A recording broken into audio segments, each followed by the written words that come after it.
नमस्ते दोस्तों, रानी kitchen zone में एक बार फिर से आपका बहुत बहुत स्वागत है।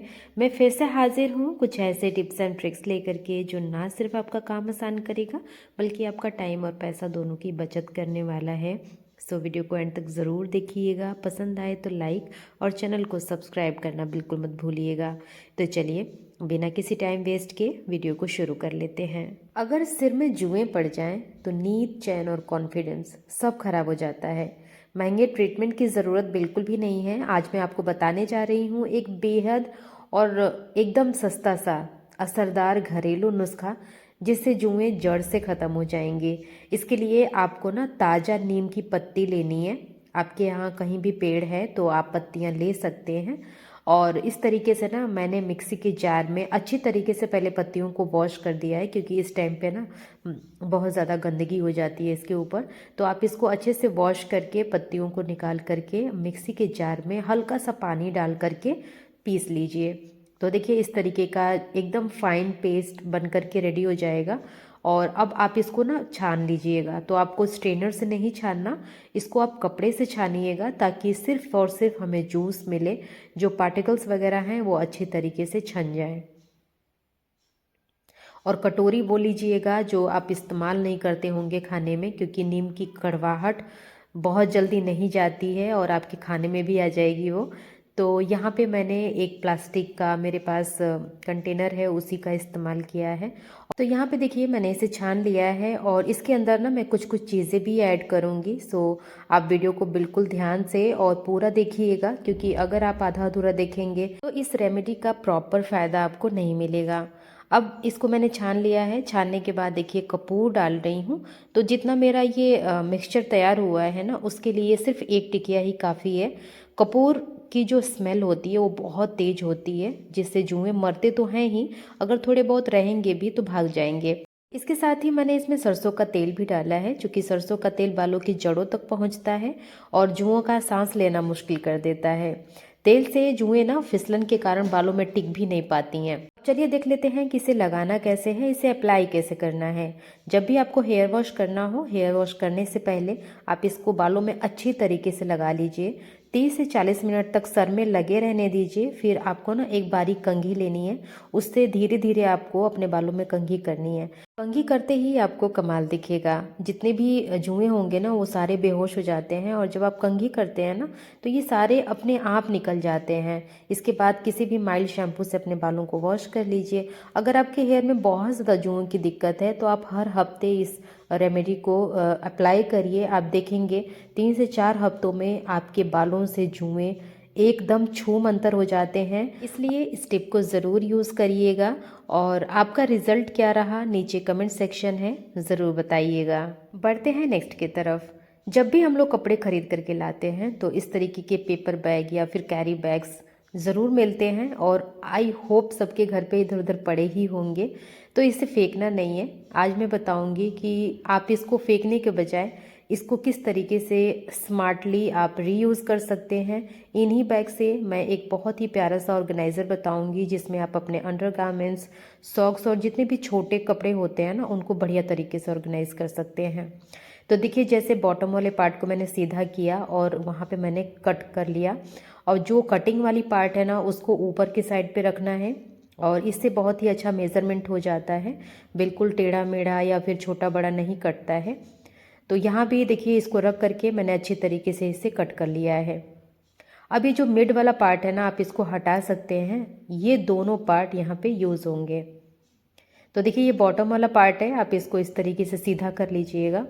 और जो ये टॉप वाला पार्ट है ना इसको आउटर साइड में, मतलब जो बॉटम है वो नीचे होना चाहिए, और जो अपर वाला पार्ट है उसको ऊपर के साइड पे इस तरीके से एडजस्ट करना है। अब देखिए चूंकि ये एडजस्ट हो गया है तो अब हम इसे सिक्योर करेंगे। तो यहाँ पे मैं स्टेपल कर रही हूँ। स्टेपल करना सबसे बेस्ट ऑप्शन होता है, क्योंकि इससे काम जल्दी हो जाता है और बहुत ही परफेक्ट तरीके से होता है। तो आप इसको बढ़िया तरीके से 3-3 4-4 एक साइड में लगा देंगे तो ये अच्छे से सिक्योर हो जाएगा और काफ़ी मजबूत भी हो जाएगा। तो यहाँ पे मेरा छोटा सा ऑर्गेनाइज़र बिल्कुल बन करके तैयार है। इसमें आपके बच्चों के छोटे छोटे बनियान या फिर अंडरगारमेंट्स वगैरह हैं, तो इसमें डाल करके बढ़िया तरीके से ऑर्गेनाइज़ कर सकते हैं। अपने वार्डरोब में रखिए, देखने में भी अच्छा लगेगा। इसके साथ ही बच्चों के लिए बहुत ज़्यादा कन्वीनियंट हो जाता है। इसके साथ ही पता है एक और चीज़ बहुत ही अच्छी हो जाएगी, वो ये है कि बच्चा अपने आप सॉक्स अंडरगारमेंट्स खुद निकालना और रखना सीखेगा।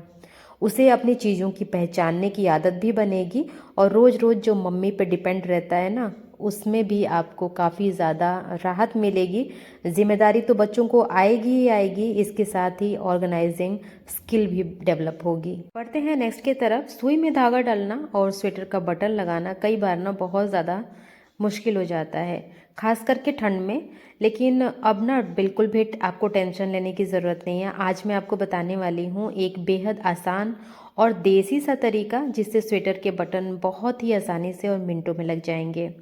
तो चलिए बताते हैं। सबसे पहले कि आप एक छोटी सी सुई में 2 से 3 राउंड धागे किस तरीके से डालेंगे। तो देखिए, नॉर्मल जैसे आप डालते हैं ना वैसे ही डालना है धागा। उसके बाद सारा ट्विस्ट आता है यहाँ पे कि आपको ना एक छोटा सा गांठ लगानी है। तो गांठ ना जैसे मैंने धागे के अंदर सुई को डाल करके लगाया वैसे भी लगा सकते हैं।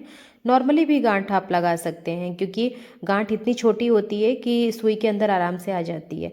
अब आपको ना इस तरीके से इसको खींचना है। तो जैसे ही आप इसको खींचना स्टार्ट करेंगे, इस सुई के अंदर मतलब मैक्सिमम जो राउंड्स होंगे ना धागे के, वो अपने आप आने लगेंगे। क्योंकि एक छोटी सी सुई में ना इतने सारे धागे के राउंड्स नॉर्मल वे में डालना बहुत मुश्किल होता है, बट इस ट्रिक के वजह से आप बहुत सारे राउंड्स डाल सकते हैं। तो ये तो रही एक बात। दूसरी बात, आप देखिए किस तरीके से अब ये इसमें धागे बहुत सारे राउंड के हैं, तो बटन लगाएंगे तो इसमें काफ़ी ज़्यादा आसानी होगी। आपको बहुत सारे राउंड्स नहीं लगाने पड़ेंगे बटन के अंदर। तो यहाँ पे मैंने गांठ लगा दिया है। ये मेरे पास स्वेटर है, स्वेटर की बटन टूट गई है, तो मैं आपको बताऊंगी कि आप किस तरीके से बटन लगाएंगे। क्योंकि बहुत सारे तरीके होते हैं ना, सब लोग काम करते हैं, लेकिन सबका जो तरीका होता है वो अलग अलग होता है। तो कई लोग तो बहुत ही ज़्यादा हार्ड वर्क करते हैं, कई लोग यहाँ पे स्मार्ट वर्क भी करते हैं।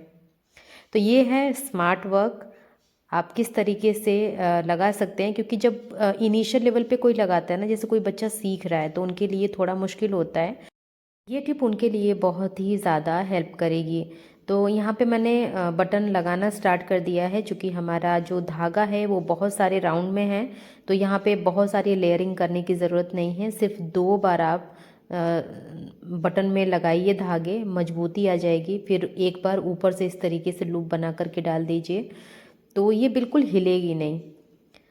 अब यहाँ पे एक नॉट लगा करके आप धागे को कट कर लीजिए। तो देखिए 2 तरीके से मैंने यहाँ पे लगाए हैं बटन। आपको रिज़ल्ट खुद ही दिखाऊंगी मैं कि कौन सी बटन टाइट लगी है और कौन सी एकदम लूज़ है। तो देखिए जो तरीका मैंने बताया उससे मैंने यहाँ पे लगाया है।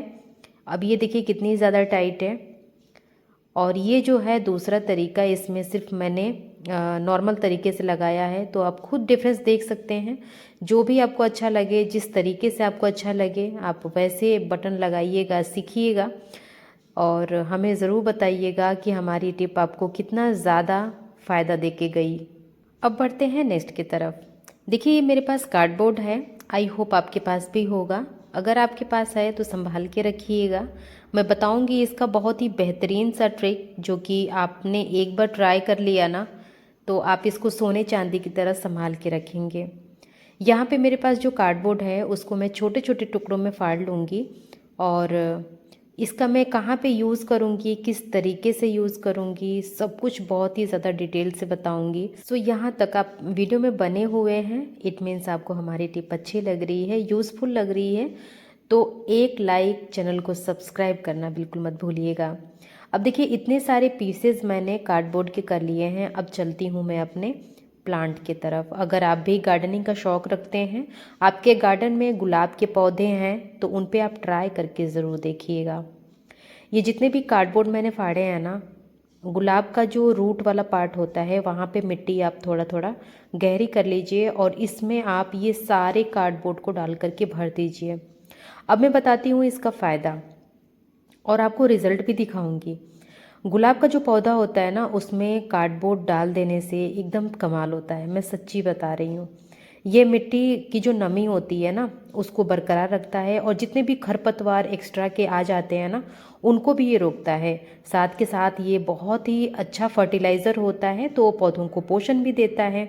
मैंने इसे खुद ट्राई किया है, पौधे बहुत ही जल्दी फूल देने लगते हैं। देखिए यहाँ पे इसमें कितनी सारी छोटी छोटी छोटी छोटी पत्तियाँ भी आ चुकी हैं, नए नए लीव्स आए हैं इसके अंदर। और मैं आपको दिखाती हूँ कि इसमें मैंने देखिए ऑलरेडी डाल करके रखा है।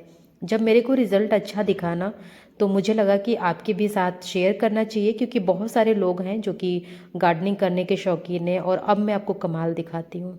देखिए मेरे इस छोटे से प्लांट में कितना बिग साइज़ का गुलाब का फूल खिला हुआ है, आप खुद देख सकते हैं। और देखिए दूसरे वाले प्लांट में भी खिला हुआ है। तो ये जो कार्डबोर्ड है ना, ये एकदम पौधों के लिए, स्पेशली जितने भी फूल वाले पौधे होते हैं ना उनके लिए अमृत है। बढ़ते हैं नेक्स्ट की तरफ। घर पर अगर आप चावल बना रहे हैं तो चावल का जो माड़ होता है ना उसको बिल्कुल भी मत फेंकिएगा। आज मैं उसी से बनाने वाली हूँ एक बेहद नरिशिंग और स्किन ब्राइटनिंग क्रीम। ये क्रीम ना त्वचा को इतनी ज़्यादा सॉफ्ट बना देता है, नेचुरल ग्लो देता है, और जितने भी दाग धब्बे होते हैं ना उनको हल्का भी करता है। इसके लिए आपको थोड़ी सी मेहनत करनी पड़ेगी। अगर आप कुकर में चावल बनाते हैं तो यहाँ पे कुकर में चावल नहीं बनाना, आपको खुले बर्तन में चावल बनाना है। और जब चावल 70 to 80% हो जाए, मतलब जब माड़ निकालते हैं वैसा हो जाए, तो इसमें थोड़ा सा माड़ आप निकाल लीजिएगा और इस तरीके से कांच के बोल में ही रखिएगा। जब ये हल्का सा ठंडा हो जाए तब मैं बताऊंगी कि इसमें क्या क्या चीज़ें डालनी है जो कि बहुत ज़्यादा यूज़फुल है। तो यहाँ पे जो माड़ है वो थोड़ा ठंडा हो गया है। अब मैं इसके अंदर डालूंगी चीज़ें। तो इसमें ना 3-4 चीज़ें मैं डाल रही हूँ जो कि स्किन के लिए बहुत अच्छी होती है। इसमें सबसे पहला है एलोवेरा। तो जितना मैंने यहाँ पे क्वांटिटी ली है उसमें सिर्फ आधा आधा चम्मच आपको सब चीज़ की ज़रूरत है। तो यहाँ पे मैंने एलोवेरा आधा चम्मच डाल दिया। इसके साथ ही आधा चम्मच के आसपास इसमें गुलाब जल मैंने डाला है। आपके पास जो भी होगा आप डाल सकते हैं। नारियल का तेल भी मैंने सेम क्वांटिटी में लिया है, उतना ही डाला है। और इसके साथ ना इसमें ग्लिसरीन और विटामिन ई की कैप्सूल भी डालनी है। वो क्लिप मेरे से मिस हो गई है, तो मैं यहाँ पे मेंशन कर दूँगी क्या क्या चीज़ें इसके अंदर डल रही हैं। और अब देखिए इसको ना खूब अच्छी तरीके से मिक्स करना है। आप इसको मिक्स करेंगे ना तो इसकी जो कंसिस्टेंसी होगी वो बिल्कुल क्रीमी फॉर्म में आ जाएगी। ऐसा लगेगा ना कि जैसे बच्चों का वो जॉनसन का क्रीम होता है ना, उसका जो टेक्सचर होता है सेम वैसा ही टेक्सचर इसका होगा। यहाँ पे मैं आपको ट्राई करके भी दिखा रही हूँ अपने स्किन पे, और इसको लगाने के बाद ना आप डिफरेंस खुद ही देखिएगा। जितने लोगों की ड्राई स्किन होगी ना या फिर बहुत ज़्यादा रफ स्किन है उनके लिए बहुत ज़्यादा अच्छा है। डल और बेजान जो दिखने लगती है स्किन उनके लिए भी बहुत अच्छा है, क्योंकि घरेलू और केमिकल फ्री केयर है, तो इसमें कोई आपका नुकसान नहीं होगा। आप इसको स्टूडेंट भी लगा सकते हैं, हाउसवाइफ भी लगा सकती हैं, सबको ये उतना ही फ़ायदा करेगा क्योंकि इसमें सारी चीज़ें नेचुरल हैं। अब बढ़ते हैं नेक्स्ट की तरफ। नए कपड़े अगर आप खरीद रहे हैं तो उसमें टैग भी मिलता है, तो आपको ना उसे फेंकने की बिल्कुल भी ज़रूरत नहीं है। आज मैं बताने वाली हूँ इन्हीं छोटे छोटे कपड़ों के टैग को आप अपने किचन में कैसे स्मार्ट तरीके से इस्तेमाल कर सकती हैं। तो चलिए बताती हूँ कि इसको यूज़ करना कैसे है। सबसे पहले तो मेरे पास दो का इस तरीके के टैग हैं। बड़ा वाला जो है ना मैं उसको यूज़ यहाँ पे नहीं करूँगी, जो छोटा वाला है उसको मैं बताती हूँ कैसे यूज़ करना है। तो देखिए इसके ऊपर ना लेबल लगा होता है, तो आप एक लेयर ऊपर की उखाड़ेंगे ना आराम से ये उखड़ जाता है, और फिर इसके अंदर की जो वाइट शीट होती है वो दिखने लगती है। तो आप अगर कंफर्टेबल है एक तरफ में तो ठीक है, वरना दोनों तरफ का आप इस तरीके से निकाल लीजिएगा तो ये टैग बिल्कुल वाइट हो जाएगा। अब इसके ऊपर एक होल बना है, तो होल के अंदर ना ये जो इसकी डोरी है उसको मैं डालूंगी, और आप देख सकते हैं कितना ज़्यादा ये खूबसूरत है। तो आप अपने ना बुक में बुक मार्क भी बना सकते हैं। वैसे तो बहुत सारे तरीके मैंने शेयर किए हैं, अगर आप हमारी पुरानी वीडियो को देखने में इंटरेस्टेड हैं प्लीज़ जा कर के चेकआउट ज़रूर करिएगा। हम अपने किचन में ना कई तरीके के ऑयल इस्तेमाल करते हैं, सरसों और रिफाइंड, ये तो कॉमन सी बात है, ये ही दोनों हम इस्तेमाल करते हैं। बाकी बहुत सारे लोग हैं जो olive oil, sunflower oil, groundnut oil use करते होंगे। बेसिकली मेरे पास ये सरसों का तेल है और ग्राउंड नट ऑयल है, ठीक है। तो आप किस तरीके से पहचान करेंगे, अगर आपके घर में कोई आ जाता है ना नया मेंबर, तो उनके लिए बहुत ज़्यादा प्रॉब्लम होती है। तो इस टैग को आप इसके अंदर लगा दीजिए। बेसिकली एक में ही लगाइएगा। एक तो वैसे भी पता है कि ये सरसों का तेल है, जो रेड वाला है ना हैंडल, उसमें मैं सरसों का तेल रखती हूँ, और जो दूसरा वाला है उसमें मैं ग्राउंड नट ऑयल रखती हूँ। तो इस तरीके से आप मेंशन भी कर सकते हैं इसके ऊपर। तो जो भी आपके किचन में न्यू मेंबर होगा उसको बिल्कुल भी प्रॉब्लम नहीं आएगी। तो देखा आपने कितना ज़्यादा काम का है ये टैग। तो ये थी मेरी आज की वीडियो। अगर आपको ये टिप अच्छी लगी तो वीडियो को लाइक करें, शेयर करें, और ऐसी ही देसी टिप्स को देखने के लिए चैनल को सब्सक्राइब भी करना पड़ेगा।